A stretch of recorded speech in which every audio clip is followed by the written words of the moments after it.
Mr. Chairman, and thank you so much for this hearing. I'm filled with possibilities and anxiety about our testimony. I appreciate all of you.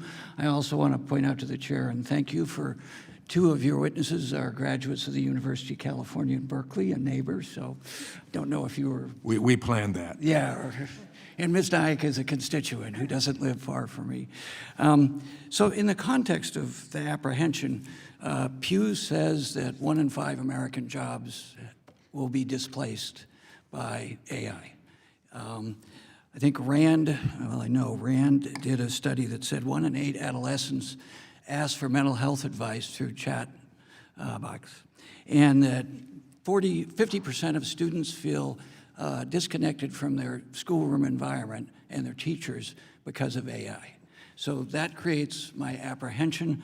A proud representative of a Bay Area district, which happens to be the 5th wealthiest in the country, a lot of that driven by technology and people like Ms. Nayak who live where a lot of this is happening.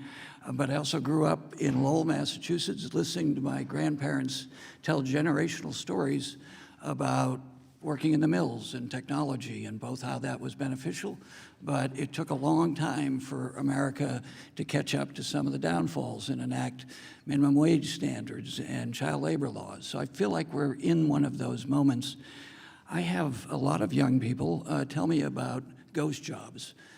So Ms. Givens, first, are we remotely prepared, in your opinion, sorry to use that word, just in terms of our social safety net, our workforce development, and I can see it happening right now when I hear young people talk about ghost jobs, that they're applying and the algorithms are just dismissing them, and we know from research that up to half of those jobs aren't real, that they're just people collecting data, and because social media is protected by being immune from Section 230, amongst other reasons, this is exponentially getting worse. So ghost jobs and how young people are so disaffected from just trying to get jobs, particularly people who have taken on large student debt because they've been promised if they get a good education, there's great opportunity for them.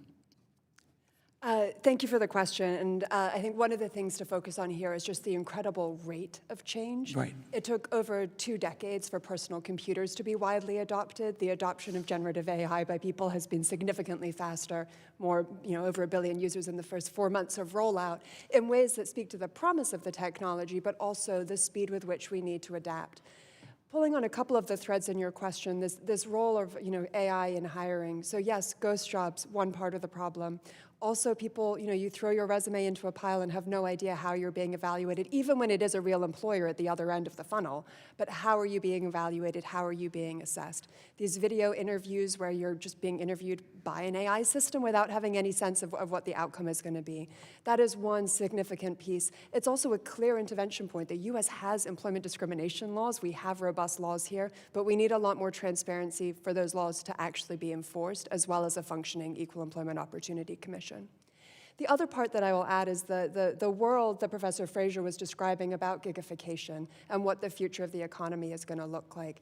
There are real trade-offs when you think about career pathways, what professional development looks like, the community and identity that we get from being part of a workplace, and of course the questions around worker power. So what does it mean to have a fair wage and to be able to negotiate when, as is already happening in some places, you're bidding for a job, you're bidding for a shift. The person that agrees to either take the most immediate uncomfortable time or to be paid the least is the person that gets that job. So this is where our social safety net and our employment laws really have to accelerate rapidly to be able to keep up with that new world order and make sure that we're thinking not only about productivity gains for the economy, but what does a resilient, self-sufficient, independent workforce look like? What is it for workers to have dignity? And what are the safeguards that we need to help empower them in that way? Ms. Nayak, because you're a constituent, I want to ask you a question. I think of Emily Bender's work from the University of Washington. Her book is titled AI Con, and she gives the history about how private equity gets most of the benefit historically in our country. So I've worked with the tech companies, I've worked with Facebook, but the promise in not inhibiting innovation, that challenge I've always felt, but self-regulation hasn't worked either. So could you address that very briefly? Thank you, Congressman.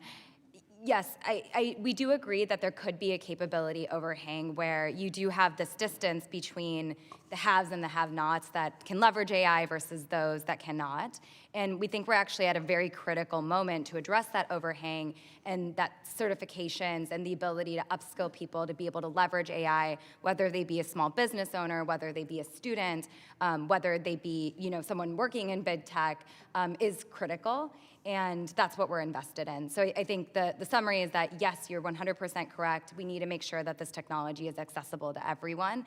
And we think one of the ways that we can do that is by providing them the tools to learn about it, to use it in their everyday lives, and then hopefully to profit from it, not just the large corporations.